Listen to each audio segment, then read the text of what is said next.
Y todo esto queda reflejado en la primera lámina del Mutus Liber, cuando vemos dentro de un círculo una escalera con 21 peldaños, en el que, claro, la escalera partiendo por la mitad del círculo representa la sal nitro de los alquimistas, que no es otra cosa que la sal que se preña con el rocío de primavera.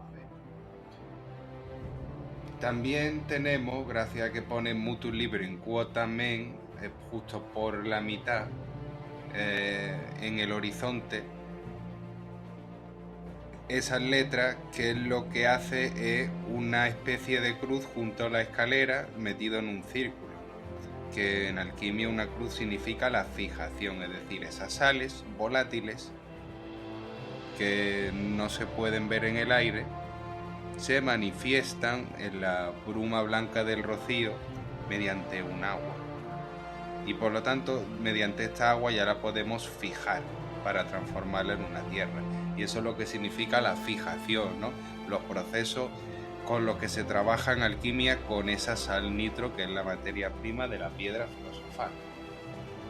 Entonces ya con todo esto nos iríamos a la tercera lámina. En la tercera lámina pues nos vamos a encontrar al dios Urano por encima de todos esos aros de círculo, que recordemos que en alquimia un círculo dentro de otro círculo dentro de otro círculo significa oro alquímico.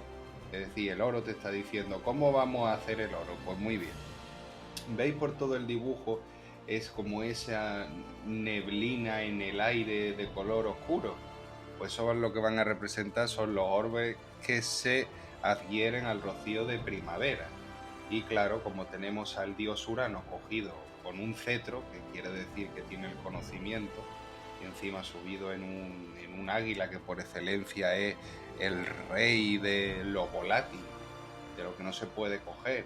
Y claro, como tiene ese cetro, es como diciendo, no, yo tengo ese poder, tengo ese conocimiento en mis manos.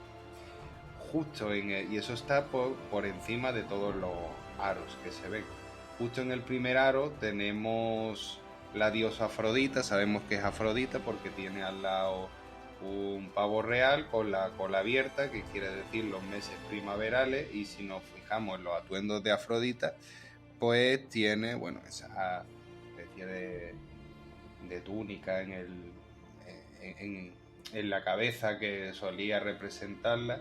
Vemos que con la mano indica algo, y ese algo que indica son 10 palomas blancas. Recordemos que los orbes son blancos y son volátiles. Las palomas es volátil, por eso está representada con alas y son de color blanco. Perdona, he dicho paloma, me refiero a gaviotas. ¿Por qué utilizan a gaviotas? Porque la gaviota y el mar es muy significativo, y acto seguido de la gaviota vemos ya agua y una sirena. Recordemos la importancia en alquimia de la leche de sirena, ¿vale? Que tenía propiedades curativas. ¿Y qué es lo que tiene el rocío? Tiene una bruma blanca en el rocío debido a los orbes, que lo hace manifestar como si fuera esa leche de sirena. Y encima vemos que en el círculo de más adentro está mezclado con este, porque al lado de la sirena se ve un alquimista con una red que separa lo que viene siendo lo volátil del aire junto con el mar, porque está intentando coger a la sirena, como diciendo, de este aire hay que sacar un agua, y en ese agua está encerrado la sirena con propiedades curativas. Vemos en el segundo círculo que son una pareja de alquimistas. Uno lleva la red y el otro con una caña de pescar pesca a la sirena, porque lo que tenemos que atrapar son los orbes. En sí el rocío primaveral no nos sirve de mucho. Y ahora nos metemos de lleno en el segundo círculo, que vamos a ver por un lado un toro y por otro lado un cordero. Eso indica los signos zodiacales de cuándo hay que recoger el rocío de primavera, que son en Tauro y en Aries, ¿vale? Los meses que van de marzo a mayo. Y por último, vemos dentro de este círculo a Gea cogiendo unas flores. ¿Quién era Gea? Pues en la mitología griega y romana, Gea era la diosa tierra, que el hecho de que esté cogiendo flores y además está con sus atuendos pertinentes, que es el jarroncito, y vemos que las flores pues están pues en flor, o sea, estamos en primavera. Ya nos lo decía también el pavo real, que tiene esa cola cuando quiere aparearse, por eso está más unida a Afrodita. Y ya por último, en el centro del todo, que está pues el turrón, como le suelo yo decir, que es Poseidón, es decir, esa agua con la que se tiene que trabajar. Pues te da unas sales, que encima Poseidón se ve que para que no lo atrapen los alquimistas, pues pone resistencia cogiéndole la caña de pescar a uno y con su cetro pues defendiéndose de la mujer de alquimista con el otro. Y va en su carro, porque Poseidón tenía un carro que lo llevaban los tritones y ballenas, etcétera. Han querido personificarlo y que se ve ahí que el mismo carro tiene otro significado en alquimia, como por ejemplo el carro triunfal del antimonio, que eso es un libro de alquimia, pero que no nos vamos a meter porque es que ya os digo que no tenemos tiempo. Y vamos directamente a la cuarta lámina, que la cuarta lámina lo que vemos son una pareja de alquimistas exprimiendo rocío. En el capítulos anteriores ya comentamos la importancia que tenía los vellones en la Biblia, donde ponen referencia a que exprimen un vellón en la era y sale un vaso de rocío. Y esta gente está haciendo lo mismo. Vemos que tiene el plato ahí y aparece un sol, aparece la luna, por lo tanto al alba, en los meses primaverales que sale el toro y el cordero, como podemos comprobar, pues ponen los vellones a la intemperie y estrujan para sacar el rocío. Y ya en la quinta lámina pues que vemos que lo echan en una especie de matraz, lo ponen a calentar a un fuego, una temperatura, bueno, que llega a la incubación de un huevo, pero es fuerte porque vemos que tienen un montón de rocío y que la mujer obtiene el resultado de la destilación, que son esas famosas sales, mientras que el alquimista recoge el producto destilado. Esas sales que hemos obtenido se la da a un hombre que en la mitología se conoce como el dios Vulcano, ¿vale? Que quiere decir, pues, volcán del helio, pues, o fuego del aire. Y claro, tened en cuenta que en la mitología y en la religión pues se conoce también como ánima, spirit, que el spirit viene de fuego, neuma, hálito de vida, todos estos nombres que tienen pues lo que en el rocío de primavera se enciende. Y entonces pues se lo da al dios Vulcano, y Vulcano tiene una luna en su pecho. ¿Qué quiere decir esto? Pues quiere decir que hay que llevarlo a influjos lunares, ¿vale? De luna llena.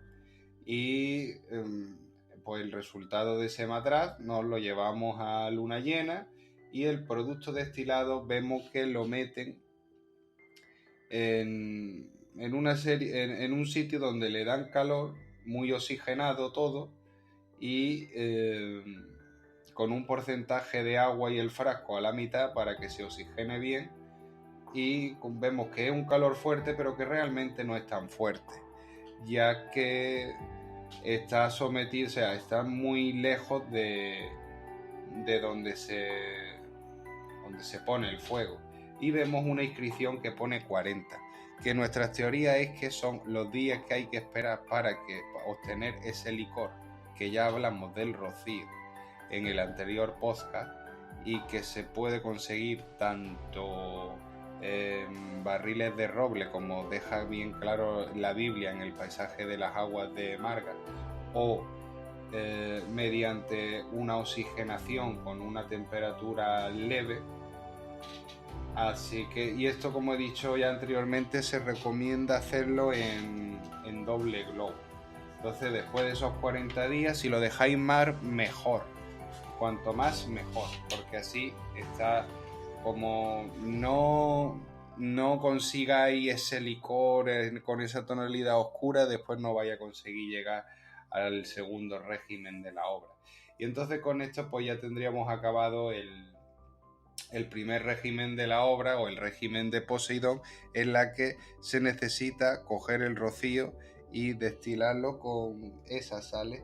Quería decir que nosotros no utilizamos el método del vellón, ¿vale? Ya que nos viene mucho mejor el método de las botellas congeladas, que es simplemente utilizar botellas congeladas cerradas, la pones a la intemperie y le pones una bandeja justo debajo. Entonces va a empezar la botella a sudar, lo llamamos el método de sudoración, va a empezar a sudar rocío, y todo ese agua que sale de la intemperie realmente es rocío. Entonces cuando al día siguiente al alba vaya a recoger la bandeja, pues veréis que la botella está muchísimo más descongelada, pero que tenéis en la bandeja un agua, y ese agua es producto de la gota que ha salido alrededor de la botella de humedad bajando, y así tendríais pues el rocío. Ya solo habría que destilarlo a una temperatura de incubación de un huevo para sacarle dichas sales, y cogiendo el resultado de las sales, poniéndolo a influjos lunares y aplicando lo que hemos dicho del calor permanente de incubación de un huevo oxigenado durante unos 40 días, y si lo tenéis en barril mejor. Y siempre, como hemos dicho, si es más de 40 días, mejor que mejor. Ahora el segundo paso vemos que hacen exactamente lo mismo, con la diferencia que se ve agua, pues están haciendo el baño María. Si la primera destilación fue fuego, pues esta destilación va a ser de agua. O sea, al hacer una destilación más sutil, aquel licor se nos va a poner negro, que aportaremos imágenes de nuestro laboratorio, tanto de la destilación del rocío como de las botellas congeladas y la bandeja, como de cómo se ve la bruma del rocío y cómo pasa a ser un licor y cómo pasa a ser un negro, que es en este caso.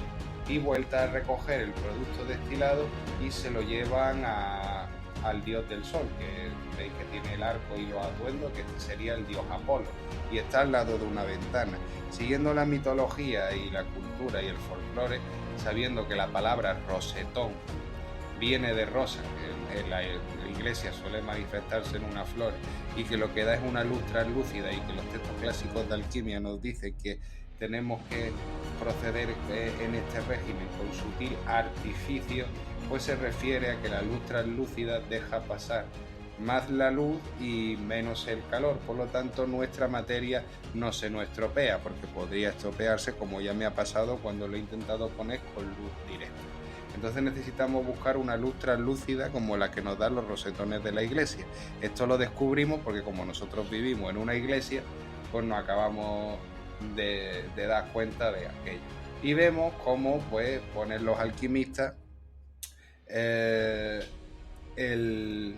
primer producto que se le dio a Vulcano, no el que se lleva a influjo solar, como hemos dicho, sino el que se llevó a influjo lunar, cómo lo ponen a calentar, pero esta vez desde un fuego que no lleva agua ni lleva, como en el otro, un calor, sino que hay un calor y una capa de aire de por medio, y se pone el producto que se llevó a influjos lunares. ¿Por qué hacen eso? Porque es la otra destilación que nos falta, que es la destilación por aire, y ya tendríamos la de todos los elementos: fuego, agua, aire, y las tierras que nos van saliendo en cada uno. Y con esto acabamos la lámina y nos metemos ya por la séptima plancha.